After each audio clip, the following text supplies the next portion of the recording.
Hello, मेरा नाम अर्नव पांडे है और ये मेरी साइंस सीरीज़ का सेकंड वीडियो है। मुझे उम्मीद है आपको पहला वीडियो पसंद आया होगा और इसने आपकी मदद की होगी। तो अब मैं सेकंड वीडियो के अंदर मैं अपने कुछ टॉपिक पे फोकस करूँगा और इस वीडियो के अंदर मैं इलेक्ट्रिसिटी के बारे में बात करूँगा, इलेक्ट्रिक करंट के बारे में, सर्किट्स के बारे में, उसे कैसे बनाते हैं, और कंडक्टर्स, इंसुलेटर्स और हीट और इलेक्ट्रिक करंट के इफ़ेक्ट के बारे में भी बात करूँगा। तो ये कुछ मेरे मेन टॉपिक्स होंगे। तो आइए सबसे पहले मैं आपको एक बहुत अच्छा एक सिमुलेशन दिखाता हूँ जो बहुत हेल्पफुल है, जिसने मेरी बहुत मदद की है और आपकी भी मदद मुझे उम्मीद है करेगा। फिर से बोल रहा हूँ कि जितने भी सिमुलेशन जो भी मैं वीडियोस में यूज़ करता हूँ सब इस वीडियो के डिस्क्रिप्शन में होंगे और आपको अच्छे से आसानी से मिल सकते हैं और आप इनको फ्री में बिना किसी प्रॉब्लम के, बिना किसी समस्या के आप उसको आसानी से यूज़ कर सकते हैं। तो सबसे पहले हम जब हम लोग इलेक्ट्रिसिटी पास करती है किसी भी चीज़ से, हम कोई भी इलेक्ट्रिसिटी की चीज़ यूज़ करते हैं, अगर हम लाइट यूज़ करते हैं, पंखा यूज़ करते हैं, तो उसके लिए एक सर्किट होना चाहिए जिससे वो इलेक्ट्रिसिटी पास करती है।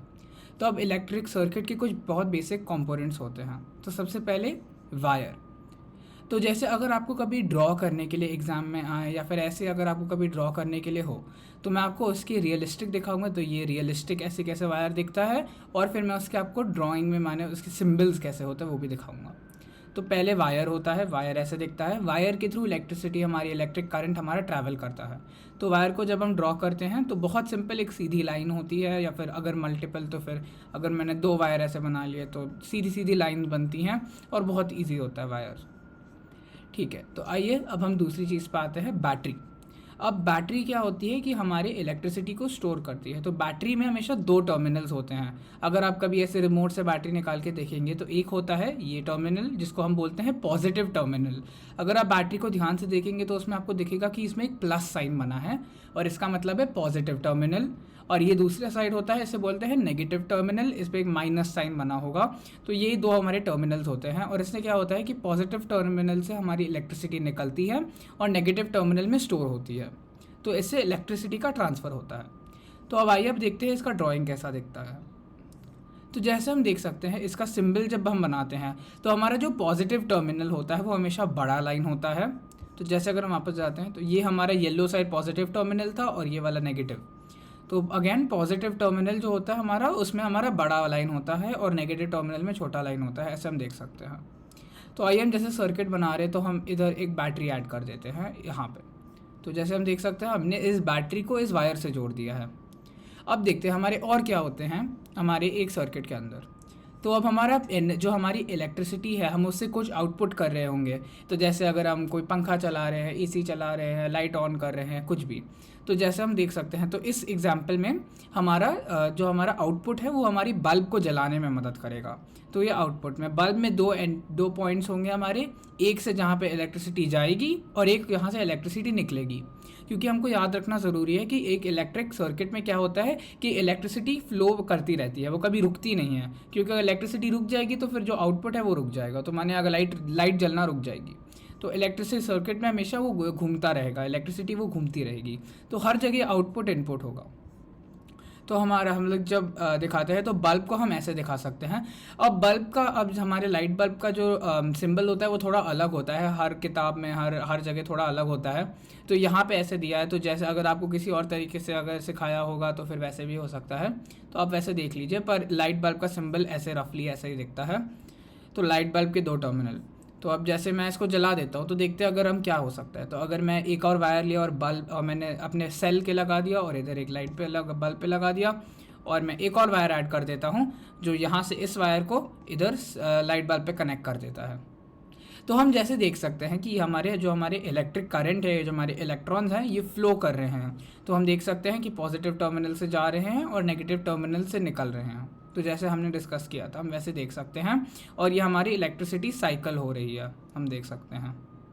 ठीक है, तो जैसे हम देख सकते हैं और इससे क्या हो रहा है हमारा लाइट बल्ब जल रहा है। तो जैसे हम ये लाइंस देख सकते हैं इनसे हमको दिख रहा है कि हमारी लाइट जल रही है, उससे हमारा इलेक्ट्रिसिटी आउटपुट हो रहा है और आउटपुट में वो हमको लाइट एनर्जी में दिख रहा है। तो माने हमको रोशनी दिख रही है। तो अब इसको मैं एक बार मैं सर्किट को रोक देता हूँ। तो अब इसमें हम लोग एक और चीज़ जो बहुत इंपॉर्टेंट कंपोनेंट होता है जिसको हम स्विच बोलते हैं। तो ये कंपोनेंट से जब हम हर दिन जब भी कभी भी यूज़ करते हैं तो ये कंपोनेंट होता है जिससे हम इंटरेक्ट करते हैं। क्योंकि आपको जब भी पंखा ऑन करना हो या लाइट ऑन करना हो तो आप हर बार जाके सर्किट तो नहीं बना सकते ना। तो इसके लिए इसीलिए हम एक स्विच का यूज़ करते हैं। तो अगर मैं स्विच को इस सर्किट में ऐड कर दूं तो स्विच से क्या होता है कि हम इलेक्ट्रिक करंट को कंट्रोल कर सकते हैं। तो ये अभी स्विच है हमारी ऑफ पोजीशन में, क्योंकि ये जुड़ा नहीं है, तो हम देख सकते हैं कि इलेक्ट्रिक करंट यहाँ रुक जा रहा है। लेकिन अगर मैं इसको ऑन पोजीशन में डाल दूँ तो हम देख सकते हैं कि इलेक्ट्रिक करंट चल रहा है। तो जैसे आप अगर स्विच को ऑन करते हैं तो हम देख सकते हैं इस पोजीशन में जाता है वो स्विच और हमारी लाइट जल जाती है, पंखा ऑन हो जाता है।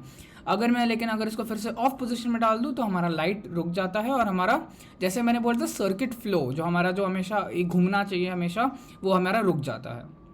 तो अगर इसका हम सिंबल देखें तो हमारा स्विच का सिंबल बहुत सिंपल होता है। दो लाइंस होती हैं और ऐसे देख सकते हैं कि यहाँ पे ये ऑफ पोजीशन है और ऑन पोजीशन में सीधा लाइन होता है और ऑफ पोजीशन में ऐसा दिखता है। तो आइए अब एक और कॉन्सेप्ट पे जाते हैं जो हमारे इलेक्ट्रिसिटी के अंदर आता है, जिसको हम बोलते हैं कंडक्टिविटी एंड इंसुलेटिविटी। तो अब हमारे इलेक्ट्रिसिटी को जब ट्रैवल करना होता है तो हमारे इलेक्ट्रिसिटी, जब हम देख सकते हैं कि उसके इलेक्ट्रिसिटी के कंडक्टर्स होते हैं। तो कंडक्टर क्या होते हैं, जैसे हम देख सकते हैं ये वायर, तो हम ये वायर अभी अगर आप कभी देखेंगे तो ये कॉपर का वायर हो सकता है या सिल्वर का वायर हो सकता है या एल्यूमिनियम का वायर हो सकता है। ये सब मटेरियल होते हैं, ये सब मेटल के मटेरियल होते हैं ये सब, और इनसे हम क्या करते हैं, इनका हम यूज़ करते हैं कि ताकि हमारी इलेक्ट्रिसिटी इनके थ्रू जाए। नाउ इनको हम बोलते हैं गुड कंडक्टर्स ऑफ इलेक्ट्रिसिटी, और इनको गुड कंडक्टर्स इसलिए बोलते हैं क्योंकि इनके थ्रू इलेक्ट्रिसिटी आसानी से ट्रैवल करती है। अब जैसे कुछ चीज़ें होती है जिसके थ्रू इलेक्ट्रिसिटी आसानी से ट्रैवल नहीं करती है। जैसे अगर आपने कभी देखा हो, अगर जैसे कभी बारिश हो रही होती है तो हम लोग अगर आपने कभी रबर के जूते पहने हों या रबर का कुछ भी इस्तेमाल किया हो तो हम रबर का इसलिए इस्तेमाल करते हैं क्योंकि दैट इज़ एन इंसुलेटर, माने उसके थ्रू इलेक्ट्रिसिटी ट्रैवल नहीं करती है। तो इसका यही मतलब होता है कि there are some materials that are conductors and there are some materials that are insulators. मुझे उम्मीद है आपको समझ में आया। ठीक है, तो अब हम लोग नेक्स्ट टॉपिक पे जाते हैं। तो हम जब भी इलेक्ट्रिसिटी को ऐसे यूज़ करते हैं किसी भी सर्किट में या किसी भी चीज़ में, तो हमारे उसके अंदर कुछ और चीज़ें होती हैं। तो हमारा जब भी इलेक्ट्रिसिटी, अगर आपने कभी भी देखा हो कि लाइट बल्ब हमारा जल रहा हो, अगर वो लाइट बल्ब में ऐसा लाइट बल्ब अगर दिखता हो तो क्या होगा, अगर वो उसको थोड़ी देर ऑन रखते हैं तो हमारी लाइट एनर्जी तो आउटपुट होती ही है, पर एक और एनर्जी टाइप आउटपुट होता है जिसको हम बोलते हैं हीट एनर्जी। माने अगर आप कभी भी लाइट बल्ब को देखेंगे तो मैं एडवाइस नहीं करता हूँ कि छूइए, पर अगर कभी भी आपने ऐसे किया हो तो आप देख सकते हैं कि वो लाइट बल्ब बहुत गर्म होता है, उससे गर्मी निकलती है, तो उसको हम बोलते हैं आउटपुट ऑफ हीट एनर्जी। तो हमारा इस केस में क्या होता है कि जो हमारी हीट एनर्जी आउटपुट होती है इस सर्किट से, अब आप कभी सोच सकते हैं कि अगर वो हीट एनर्जी हमारी ज़्यादा हो जाती है तो फिर उससे क्या होता है कि हमारा बहुत सारी प्रॉब्लम्स हो सकती हैं, बहुत सारी, अगर हीट ज़्यादा हो गई तो कहीं आग भी लग सकती है या बहुत सारी प्रॉब्लम्स हो सकती हैं। तो उसकी सेफ्टी के लिए हम कुछ चीज़ें करते हैं। उसके बारे में आगे सिखाने से पहले मैं आपको एक बहुत इंटरेस्टिंग चीज़ दिखाता हूँ इस सिमुलेशन के बारे में। तो जैसे हमारी बल्ब की इलेक्ट्रिसिटी जो होती है उसको हम वोल्टेज में मेजर करते हैं। तो अगर मैं वोल्टेज को थोड़ा कम कर दूं तो हम देख सकते हैं कि हमारी बल्ब से जो लाइट निकल रही है वो थोड़ी कम हो जा रही है। तो इससे हम देख सकते हैं कि जो रोशनी निकल रही है वो थोड़ी कम रोशनी निकल रही है। लेकिन अगर मैं वोल्टेज बढ़ा दूँ तो हम देख सकते हैं और ज़्यादा तेज़ रोशनी निकल रही है हमारी लाइट बल्ब से और तेज़ हो जा रही है। तो ऐसा हम देख सकते हैं, और हम देख सकते हैं कि और क्या हो रहा है, जो हमारी इलेक्ट्रिक करंट जो फ्लो हो रहा है वो और तेज़ फ्लो हो रहा है, तो हमारी तेज़ी बढ़ रही है। लेकिन अगर मैं वोल्टेज कम कर दूं तो हम देख सकते हैं कि इलेक्ट्रिक करंट की स्पीड हमारी धीमे होती है। ठीक, तो अब इसमें मैं क्या कर सकता हूं, तो जैसे हमने पढ़ा हीटिंग इफेक्ट के बारे में, तो हम लोग ने क्या यूज़ करते हैं सेफ्टी के लिए, हम फ्यूज़ों का इस्तेमाल करते हैं। तो फ्यूज़ क्या होता है, फ्यूज़ एक बहुत ही अच्छी चीज़ होती है। तो फ्यूज़ हमारी बेसिकली एक स्पेशल वायर से बना होता है, और इस वायर का ये रोल होता है कि जैसे मैं इसको सर्किट में डाल देता हूँ और ऑफ कर देता हूँ अभी, तो ये फ्यूज़ क्या करते हैं, ये एक ऐसे वायर से बने होते हैं। जैसे ही अगर गर्मी हमारी इस सर्किट में बढ़ती जाती है या फिर हमारी स्पीड बढ़ती है तो ये वायर मेल्ट हो जाता है, और इस वायर के मेल्ट होने से क्या होता है, हमारा सर्किट रुक जाता है। जैसे हमने पढ़ा हमारा फ्लो रुक जाता है, और अगर हमारा इलेक्ट्रिक करंट का फ्लो रुक गया तो हमारी रोशनी गई, हमारा सर्किट स्टॉप हो गया। तो माने इसका मतलब क्या कि जैसे हमारे सर्किट में जो हीट ट्रांसफ़र हो रही है, जो हीट फ्लो हो रही है, अगर वो ज़्यादा हो जाती है तो हम देख सकते हैं ये हमारा फ्यूज़ है, इसके अंदर जो पतला सा वायर दिख रहा है ये टूट जाता है। तो ये सेफ्टी के लिए होता है। तो जैसे हम देख सकते हैं अभी ये नहीं टूट रहा, अभी इलेक्ट्रिसिटी फ्लो हो रही है, लेकिन जैसे अगर मैं बैटरी का वोल्टेज थोड़ा ज़्यादा बढ़ा दूँ तो हम देख सकते हैं, देखिए क्या हुआ, हमारा फ्यूज़ टूट गया, हमारा हम कभी बोलते हैं सर्किट फ्यूज़ हो गया। तो इसका यही मतलब होता है कि माने हमारी इलेक्ट्रिक करंट का फ्लो इतना तेज़ हो जाता है कि उससे इतनी हीट निकलती है जिसकी वजह से हमारा सर्किट फ्यूज़ हो जाता है। लेकिन ये अच्छी बात है क्योंकि हमारी सेफ्टी के लिए होता है, क्योंकि अगर इलेक्ट्रिक करंट और तेज़ होता जाए और गर्मी ज़्यादा होती जाए तो उससे हमारे बहुत सारे नेगेटिव इफेक्ट्स हो सकते हैं, जिससे जैसे आग हो सकती है, आग जल सकती है, जो बहुत ही बुरा होता है। तो जैसे अगर मैं इसका वोल्टेज थोड़ा कम कर दूं और मैं फ्यूज़ को फिर से नॉर्मल कर दूं तो हम देख सकते हैं सब नॉर्मल की तरह हो रहा है और एकदम हमारा सर्किट सही चल रहा है। ठीक है, अब हम लोग इसके बारे में वापस जाते हैं। जैसे हम कंडक्टर्स और इंसुलेटर्स के बारे में बात कर रहे थे, तो हम इसमें सर्किट में इस हमारे सिमुलेशन में कोई एक और चीज़ है जो हम कर सकते हैं। तो जैसे हम देख सकते हैं कि हमारे कंडक्टर जो होते हैं वो यूजुअली हमारे मेटल से बने होते हैं, या फिर कभी पानी भी एक कंडक्टर होता है इलेक्ट्रिसिटी का जो हम यूज़ करते हैं। तो ये होते हैं कुछ कंडक्टर्स। तो जैसे मैं यहाँ से कुछ एग्जांपल लेता हूँ।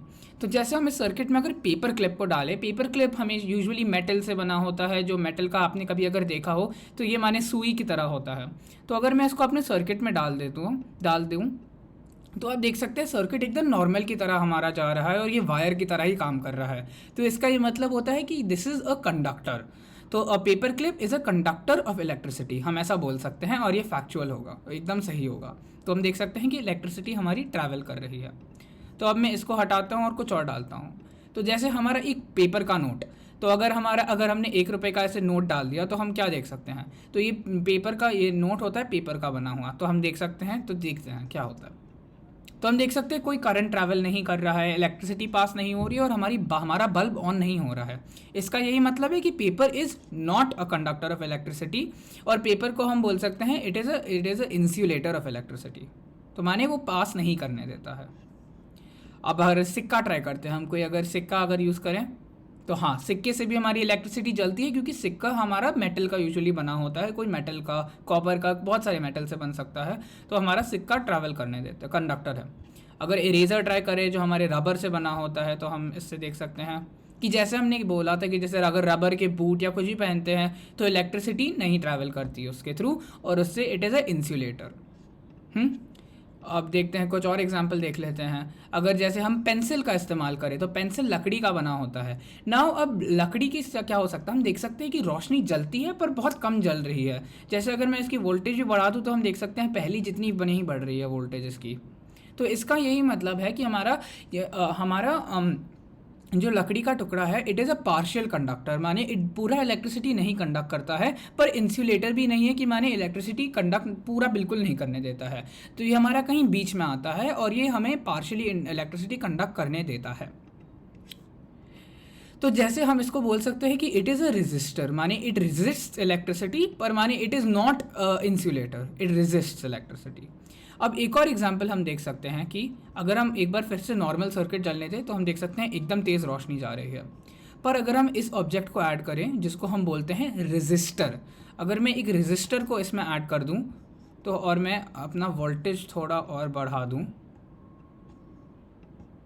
एक सेकंड, हाँ, तो हम देख सकते हैं बहुत कम रोशनी आ रही है और एकदम धीरे धीरे हमारा सर्किट में ट्रैवल कर रहा है। अगर मैं इसका रेजिस्टेंस थोड़ा कम कर दूं तो हम देख सकते हैं कि इलेक्ट्रिसिटी आ रही है लेकिन बहुत धीरे आ रही है, और हम देख सकते हैं हमारी इलेक्ट्रिक करंट भी मूव हो रहा है लेकिन बहुत धीरे मूव हो रहा है। तो इसका यही मतलब है कि this is a resistor of electricity. अब अगर आपको रेजिस्टर को अगर ड्रॉ करना है तो उसका सिंबल कुछ ऐसे दिखता है। तो माने यहाँ माउंटेन की तरह आ सकता है, माने दरारें आ रही हैं, माने इलेक्ट्रिसिटी को थोड़ा रोकता है। तो इस रेजिस्टर को हम यूज़ कर सकते हैं जब हमें इलेक्ट्रिक करंट को थोड़ा कम रखना है, तो माने हमारे इलेक्ट्रिक करंट पास करे और हमारा आउटपुट है वो होए पर थोड़ा कम स्पीड पे हो और इलेक्ट्रिक करंट थोड़ा कम हो। तो ये भी हमारे काफ़ी इलेक्ट्रिक सर्किट्स में हमारे रियल लाइफ में बहुत इसका यूज़ होता है, और this is a resistor of electricity. चलिए अब हमारे लास्ट टॉपिक के बारे में बात करते हैं जो है magnetic effects of an electric current. तो इलेक्ट्रिक करंट को अगर आप कभी भी, आप एक एक्सपेरिमेंट, बहुत इंटरेस्टिंग एक्सपेरिमेंट है, मैं आपको बोलता हूँ कि आपको ज़रूर ट्राई करना चाहिए। तो एक्सपेरिमेंट है बेसिकली, आप एक मैग्नेट लीजिए और एक कंपस लीजिए, या फिर जो मैंने कंपस टाइप कुछ चीज़ लीजिए और उसको आसपास रखिए और देखिए कि कंपस को, मैग्नेट को कंपस के पास लाने से क्या इफ़ेक्ट होता है। तो मैं आपको दिखा देता हूँ ऐसे क्या होता है। तो जैसे अगर मैंने कंपस रखा है और अगर मैंने मैग्नेट रखा हुआ है, मैं कंपस को हिलाता हूँ तो देख सकते हैं कि कंपस हिल रहा है। Depending on the position of the compass, तो मैंने हमारा कंपस हिल रहा है। अगर मैं मैग्नेट को हिलाता हूँ तब भी कंपस हमारा हिल रहा है, देखिए, क्योंकि इससे हमारा इफ़ेक्ट हो रहा है मैग्नेटिज्म पे। नाउ अगर अब यही एग्जांपल लेके हम एक सर्किट के हमको सर्किट के एग्जांपल में डालते हैं, तो जैसे यहाँ पे हमारे एक बहुत कॉम्प्लेक्स दिखता सर्किट है, ये इतना कॉम्प्लेक्स है नहीं, पर बहुत बेसिक सर्किट है ये हमारा, जैसे हमने पहले देखा था बस वैसे ही है उसका थोड़ा रियल लाइफ। ये हमारी बैटरी है, ये हमारे वायर्स हैं जो जा रहे हैं, इसमें मल्टीपल वायर्स हैं, और ये हमारे दो एंड्स, ये पॉजिटिव टर्मिनल, नेगेटिव टर्मिनल, जैसे हमने देखा था। तो अब क्या होता है कि जब हमारे वायर्स के थ्रू हमारी इलेक्ट्रिसिटी पास होती है तो एक बहुत इंटरेस्टिंग चीज़ होती है, मैं दिखाता हूँ। तो जैसे अगर हम देख सकते हैं कि जब भी हमारा ये कंपस मैग्नेट्स के आसपास आता है तो ये हिलता है। अगर मैं इसको इलेक्ट्रिक करंट के आसपास लाता हूँ तो देखते क्या होता है। देखिए मैं इसको हिला रहा हूँ और इसका कंपस का टर्मिनल हिल रहा है। देखते हैं कि हमें ये इस डायरेक्शन में पॉइंट कर रहा है, हमेशा इसका रेड टर्मिनल नीचे के हमारे मैग्नेट की तरफ पॉइंट कर रहा है, देख सकते हैं। तो हमारा इसका यही मतलब है कि दिस इज़ देख सकते हैं कि अगर मैं इसको ऐसे हिलाता भी हूँ तो हमारे जो पीछे छोटे छोटे बहुत सारे मैग्नेट्स दिख रहे हैं उन पे इफ़ेक्ट हो रहा है, तो वो भी हिल रहे हैं, देख सकते हैं। तो इसका यही मतलब होता है कि when electric current is flowing through a wire, जब इलेक्ट्रिक करंट जाता है वायर के through, then an electric wire it has the properties of a magnet. तो हम ऐसे देख सकते हैं, तो माने it behaves like a magnet, तो माने मैग्नेट की तरह काम करता है। और जब ऐसा हम बनाते हैं तो इसको हम बोलते हैं एक इलेक्ट्रोमैग्नेट माने जो एक जब इलेक्ट्रिक सर्किट को जो मैग्नेटिक प्रॉपर्टीज़ हम लोग को दिखाता है उसको हम इलेक्ट्रोमैग्नेट बोलते हैं। अब इसके बहुत सारे रियल लाइफ में एप्लीकेशंस होते हैं जो हमारे मैग्नेट को, हमारे बहुत सारी चीज़ों को उठाने में मदद करता है। डेंटिस्ट भी इसका बहुत यूज़ करते हैं कि अगर कुछ गिर जाता है तो उठाने के लिए मेटल की चीज़ें, इसके बहुत सारे इफ़ेक्ट होते हैं। और आने वाले समय में आपको इसके बहुत इम्पैक्ट होगा और ये आपके बहुत मदद भी करेंगे मैग्नेटिज्म और सर्किट के पढ़ने में के बारे में।